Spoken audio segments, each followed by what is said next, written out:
27. La hora de la muerte. Bremen fue atacada al alba. Los habitantes de la pequeña y desprotegida ciudad habían optado por no quedarse a luchar cuando la oleada de monstruos atravesó el río Saengarne. Decidieron oponer una mínima resistencia a la horda, lanzando algunas lluvias de flechas a los goblins que iban en cabeza, con el único fin de atrasar el ataque lo suficiente para que los barcos más pesados y más lentos tuvieran tiempo de abandonar la bahía y alcanzar la relativa seguridad de Maer Dualdon. A continuación, los arqueros se precipitaron sobre el muelle y siguieron a sus compañeros. Cuando los goblins llegaron por fin a la ciudad, la encontraron completamente desierta, y tuvieron que contentarse con mirar enfurecidos cómo los barcos se alejaban hacia el este para unirse a la flota de Targos y Termalaine. Como Bremen estaba demasiado apartada para que pudiese ser de utilidad a Carquesell, a diferencia de Termalaine, que había sido convertida en campamento, la ciudad fue incendiada hasta los cimientos. Desde el lago, los últimos incorporados a la larga lista de víctimas sin hogar de la devastación de Kessel, observaron impotentes cómo sus casas caían envueltas en nubes de humo. Desde la muralla de Brinsander, Cassius y Regis observaban de lejos la humareda. «Ha vuelto a cometer una equivocación», aseguró Cassius al Alflin. «¿Por qué?» «Que se ha acorralado a la gente de Targos y Termalaine, caer con Ig y caer Dineval, y ahora, a los de Bremen». «¿Ahora?» Todas esas personas no tienen lugar alguno a donde ir, y su única esperanza radica en la victoria. «No es una gran esperanza», señaló Regis. «Ya has visto lo que es capaz de hacer la torre. Incluso, sin ella, el ejército de Kessel nos podría destruir con facilidad a todos. Como ya ha dicho, tiene todas las ventajas a su favor». Tal vez, admitió Cassius.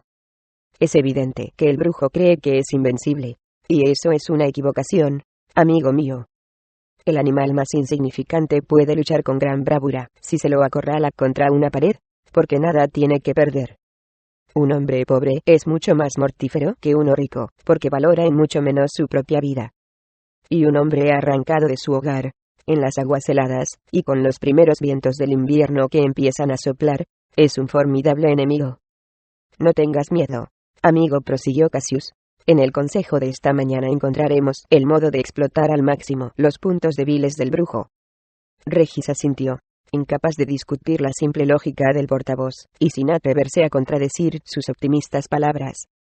Sin embargo, después de examinar las filas de goblins y orcos que rodeaban la ciudad, el Alflin mantenía pocas esperanzas.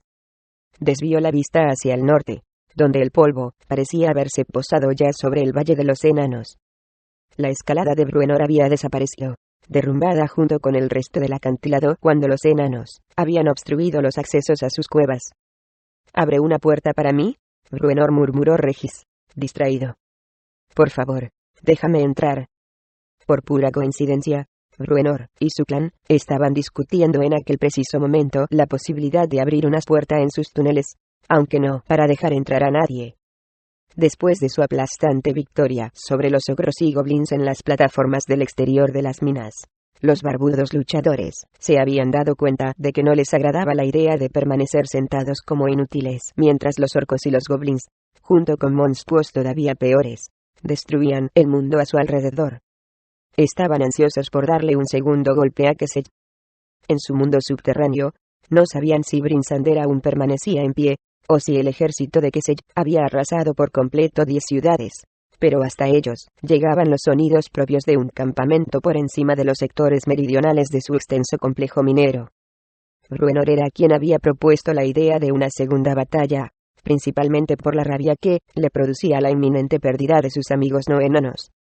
Poco después de acabar con los goblins que habían conseguido escapar del derrumbamiento, el jefe del clan de Mithril reunió a todo su pueblo. «Enviad a alguien a los extremos más alejados de los túneles», ordenó, «y averiguad dónde descansan esos perros». Aquella noche, los sonidos de los monstruos en movimiento se percibieron con toda claridad en la zona de más al sur, bajo la colina que rodeaba a Brinsander. Los trabajadores enanos se apresuraron a acondicionar de nuevo los túneles poco utilizados que llegaban hasta aquel extremo, y, una vez que consiguieron situarse bajo el ejército, excavaron 10 pozos separados, deteniéndose a pocos metros de la superficie. Un brillo especial parecía haber vuelto a sus ojos, el júbilo de un enano que sabe que está a punto de machacar unas cuantas cabezas de goblins. El taimado plan de Bruenor tenía un potencial de venganza muy elevado a cambio de riesgos mínimos. En menos de 5 minutos, podían completar los pozos que habían hecho, y, un minuto después, la fuerza de los enanos al completo se encontraría en el centro del campamento dormido de Kesey. La reunión que Cassius había titulado Consejo tenía en realidad como finalidad el que el portavoz de Brinsander pudiera exponer sus primeras estrategias de contraataque. Sin embargo, ninguno de los jefes allí reunidos, incluido Glenn Sutter, el segundo y único portavoz que se encontraba presente, esbozó la más mínima protesta. Cassius parecía haber estudiado con gran meticulosidad y detalle todos los aspectos del ejército de goblins apostado en el exterior, así como del brujo. El portavoz había esbozado una completa descripción de la fuerza, detallando las rivalidades potencialmente más explosivas entre las filas de goblins y orcos, y sus estimaciones de cuánto tiempo haría falta para que las luchas internas llegaran a debilitar el ejército. Aún así, todos los presentes estuvieron de acuerdo en que la piedra angular que mantenía el asedio era Cristal Tirith. El poder sobrenatural de aquella estructura de cristal convencería incluso a los orcos más reacios a obedecer sin rechistar. Tal como Cassius veía la situación, los límites de aquel poder eran el tema central de aquel asunto. ¿Por qué insistió tanto Kesey en conseguir una rendición inmediata? Razonaba el portavoz. Habría podido dejarnos bajo la tensión del asedio durante unos días para suavizar nuestra resistencia. Los demás estuvieron de acuerdo con su línea de razonamiento, pero no tenían respuestas para darle. Tal vez Kesey no ejerza un control tan absoluto como pensamos sobre sus fuerzas, sugirió el mismo Cassius. ¿Será que el brujo teme que su ejército se desintegre a su alrededor si pierde mucho tiempo? Tal vez, respondió Glenn Sutter, de Cielo Oriental. O quizás Akar Kesey vea tan solo que ostenta la fuerza de la ventaja y sabe que nosotros no tenemos otra alternativa que ceder. No estarás confundiendo confianza con preocupación. Cassius se detuvo un momento para reflexionar sobre la pregunta. Es una buena pregunta, admitió al final. Pero no nos ayuda en absoluto en nuestros planes. Glenn Sutter y varios hombres más se volvieron a observar al portavoz con curiosidad. Tenemos que suponer lo segundo, explicó Cassius. Si resulta que el brujo ejerce un control total sobre su variopinto ejército, entonces cualquier intento que hagamos será inútil. Por lo tanto, tenemos que actuar suponiendo que la impaciencia de Kesey demuestra una preocupación bien fundamentada.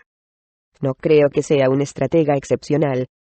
Ha emprendido el camino de la destrucción suponiendo que eso nos obligaría a someternos. Pero, al final, ha resultado que esa política puede provocar que nuestra gente se lanza a la batalla sin condiciones. Las eternas rivalidades entre varias de las ciudades que cualquier jefe inteligente de una fuerza invasora hubiera utilizado como una ventaja excelente, han desaparecido ante la total falta de sutileza de Kesey y sus exhibiciones de brutalidad ultrajante. Cassius era consciente de que estaba captando la atención de todos los asistentes, a juzgar por las miradas que le dirigían.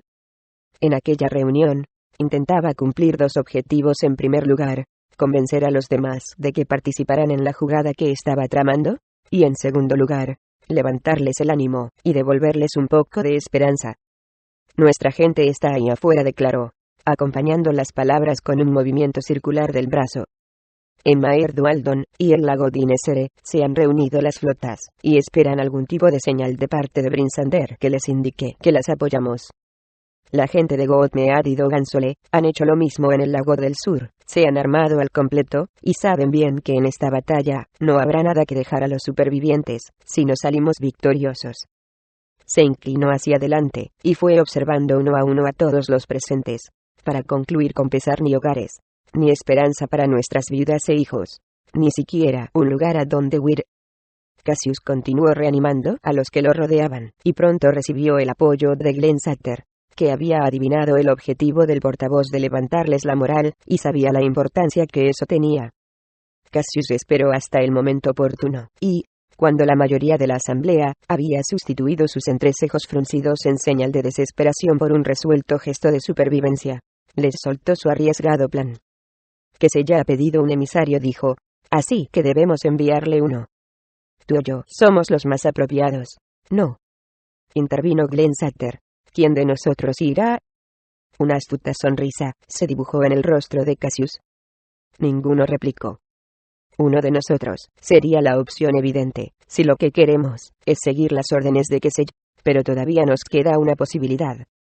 Se volvió a observar a Regis, que desvió la vista, incómodo, adivinando a medias lo que el portavoz tenía en mente. Hay alguien entre nosotros que se ha ganado una fama legendaria por su considerable habilidad para persuadir a los demás. Tal vez su atracción carismática nos hará ganar un tiempo valioso en nuestros tratos con el brujo. Regis se sintió enfermo. Muy a menudo se había preguntado cuándo llegaría el día en que la piedra lo metiese en un problema demasiado profundo para salirse. Varios de los demás asistentes observaban ahora al Halfling, al parecer intrigados por la sugerencia de Cassius. Las historias del encanto del Halfling y de su habilidad persuasoria, así como la acusación que le había formulado Kemp en el consejo, varias semanas antes, habían corrido de boca en boca en todas las ciudades, con los toques personales y exageraciones que cada narrador había querido añadirle para darse importancia. Aunque a Regis no le había preocupado la pérdida de su poder secreto, ya que ahora poca gente lo observaba directamente a los ojos, había llegado a forjarse cierta fama y, en realidad, nunca había considerado los posibles efectos negativos que pudiera tener el que la gente lo observara. Dejemos que sea el Halfling, antiguo portavoz de Bosque Solitario, quien nos represente en la corte de Akar Kesey, declaró Cassius ante la aprobación casi unánime del resto de la asamblea. Tal vez nuestro pequeño amigo sea capaz de convencer al brujo del error de sus planes diabólicos. Estáis equivocados, protestó Regis. Son solo rumores. La humildad es una virtud, querido amigo, lo interrumpió Cassius. Y todos los que estamos aquí apreciamos la sinceridad de tus dudas sobre ti mismo, y apreciamos todavía más tu disponibilidad a oponer tu talento contra Kesey a pesar de esas dudas. Regis cerró los ojos y no respondió, consciente de que la moción sería aprobada con su consentimiento o sin él. En efecto, la decisión fue tomada por unanimidad. La gente acorralada estaba dispuesta a asirse a cualquier esperanza que pudiese hallar. Cassius actuó con rapidez para dar por finalizado el consejo, ya que creía que todas las demás cuestiones, como el problema de la superpoblación o la necesidad de provisiones, tenían poca importancia dada la situación actual. Si Regis fracasaba, todos los demás inconvenientes serían insignificantes. Regis permanecía en silencio. Había acudido al consejo solo para dar su apoyo a sus amigos portavoces, y, al sentarse junto a la mesa, no había tenido la más mínima intención de participar activamente en las discusiones, pero ahora resultaba que se había convertido en el punto central del plan de defensa. Cassius indicó con un gesto a Regis que se quedara cuando los demás empezaron a abandonar la sala. El portavoz de Brinsander cerró la puerta cuando salió el último, ya que deseaba mantener una entrevista en privado con el personaje principal de la primera parte de su plan de defensa. Podías haberme consultado sobre todo esto antes, se quejó Regis en cuanto Cassius hubo cerrado la puerta. Me parece que al menos tenía derecho a dar mi opinión sobre una decisión de este tipo. Cassius lo observó con pesar. ¿Y qué oportunidades tenemos los demás?, inquirió. Al menos esto les ha devuelto la esperanza. Me sobreestimas, protestó Regis. Tal vez seas tú quien te subestimes. Aunque el Halfling se daba cuenta de que Cassius no se echaría atrás en el plan que había trazado y que había expuesto en la reunión, la confianza del portavoz en sus posibilidades era también agradable. Roguemos, por la salud de ambos, que sea en realidad esto último, prosiguió Cassius mientras se sentaba en una silla. Aunque yo, en realidad, estoy convencido de ello. Tengo fe en ti, aunque tú no la tengas. Recuerdo bien cómo le hablaste al portavoz Kemp en el consejo de hace 5 años, aunque no me di cuenta de lo sucedido hasta que él te acusó de haberlo engañado. Un ejemplo de persuasión increíble, Regis de Bosque Solitario, y más aún porque permaneció en secreto durante tantos años. Regis se sonrojó, pero nada dijo. Y si puedes convencer a los tipos tosudos como Kemp de Targos, Akar Kesey será una presa fácil para ti. Estoy de acuerdo contigo en considerar que Kesey no es un hombre de voluntad de hierro, pero los brujos son capaces de detectar los trucos de magia con gran facilidad. Y, además, olvidas al demonio. No quiero ni siquiera intentar convencer a una criatura como esa. Esperemos que no tengas que tratar con él, admitió Cassius con un estremecimiento. Sin embargo, estoy convencido de que debes ir a la torre a intentar convencer al brujo. Si no podemos mantener inactivo a tan poderoso ejército hasta que los conflictos internos lo conviertan en nuestro aliado, estamos vencidos. Créeme, como amigo, que no te involucraría en una situación tan peligrosa si viera otra posibilidad.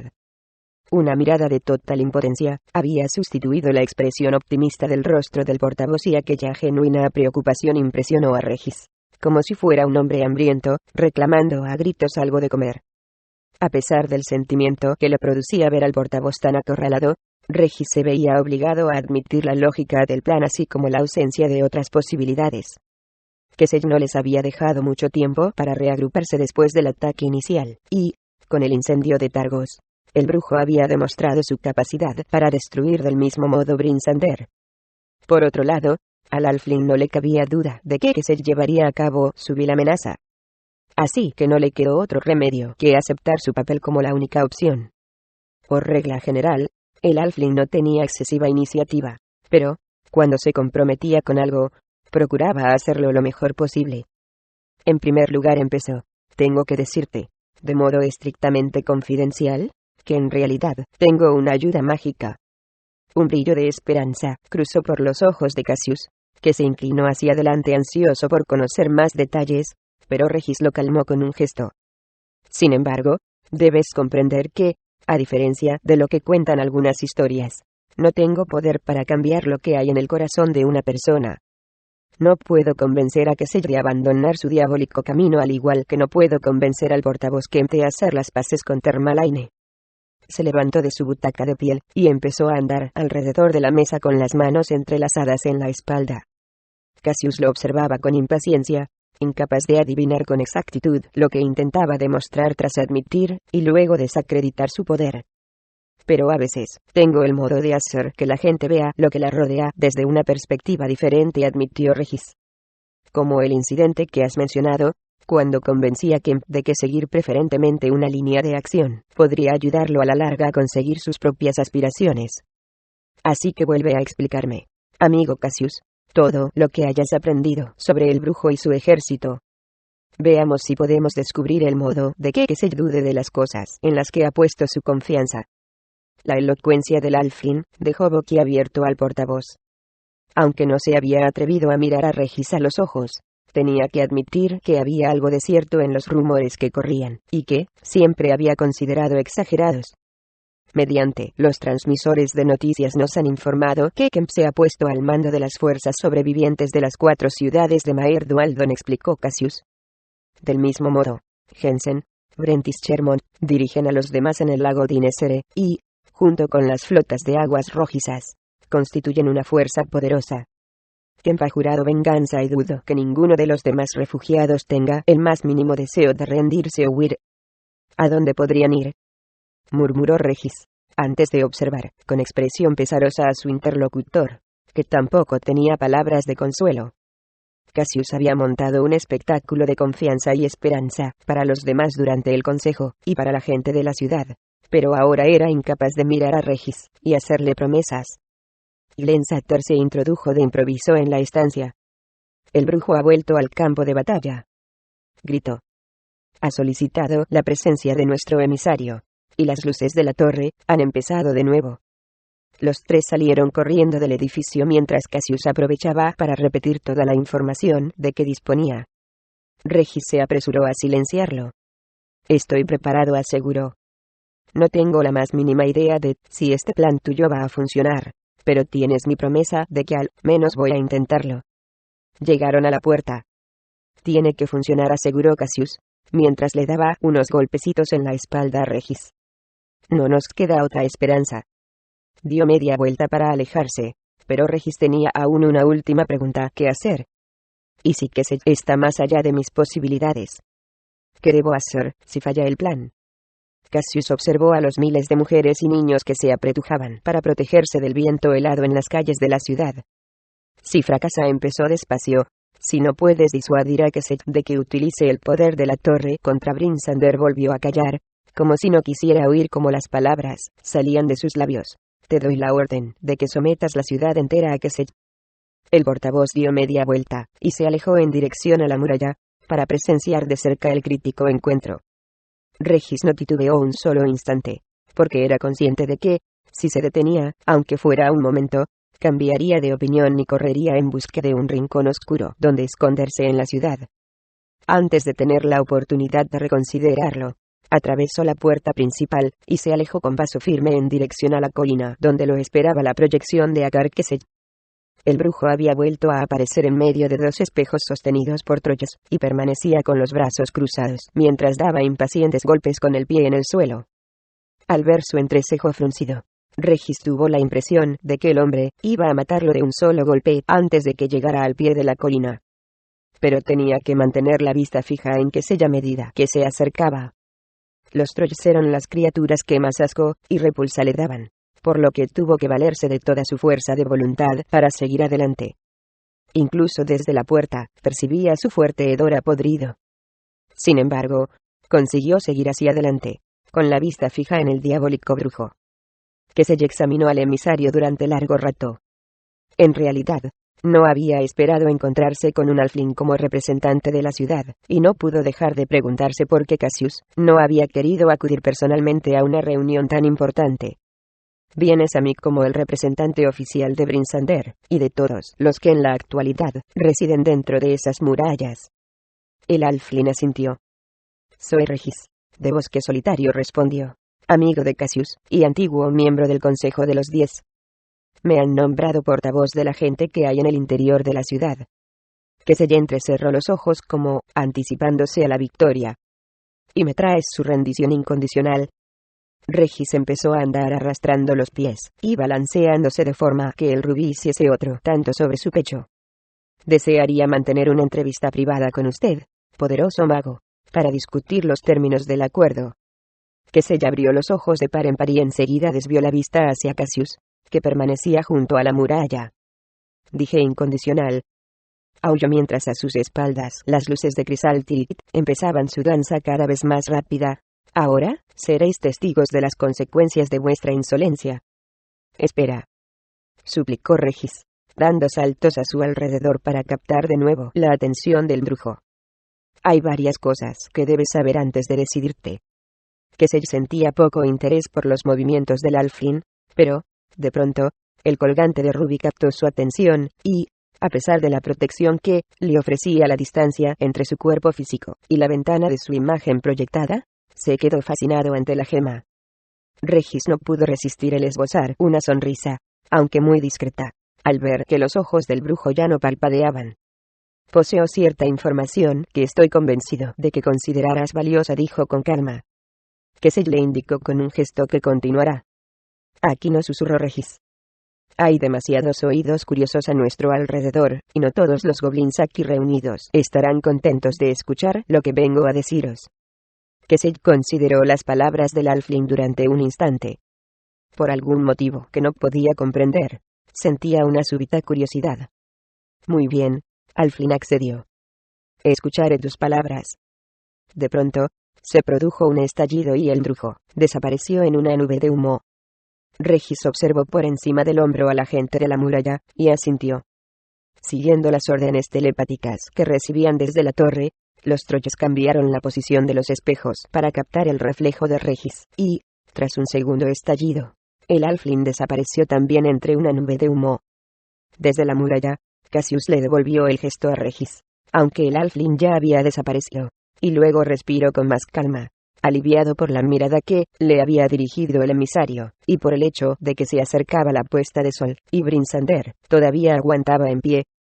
Si su suposición, basada en la observación de las acciones del brujo, era correcta, Crisal Tirith extraía la mayor parte de su energía de la luz solar. Parecía que su plan les había proporcionado, al menos, una noche más de plazo. A pesar de tener los ojos legañosos, Driss reconoció la oscura silueta que tenía frente a él. El drow se había dado un golpe en la cabeza al caer tras la embestida con la cimitarra, y Genuibar, su leal compañera, había permanecido en vela silenciosa durante las largas horas en que su amo había estado inconsciente, a pesar de que también ella había recibido heridas en su lucha con Ertu. Drist consiguió incorporarse hasta quedar sentado, e intentó orientarse de nuevo observando los alrededores. Al principio, pensó que había llegado el alba, pero luego se dio cuenta de que el pálido reflejo de luz provenía del oeste. Había permanecido inconsciente durante la mayor parte del día, totalmente exhausto, ya que la cimitarra le había extraído su energía vital en la pelea con el demonio. Genuibar parecía mucho más agotada. Llevaba el lomo pelado a raíz de su choque con el muro de piedra, y Ertu le había hecho un profundo corte en una de las patas delanteras. Pero, más que las heridas, la pantera mágica acusaba un gran cansancio. Había sobrepasado con creces su tiempo habitual de permanencia en el mundo material. El paso entre su mundo y el del Drow se mantenía intacto, gracias a la energía mágica propia del felino.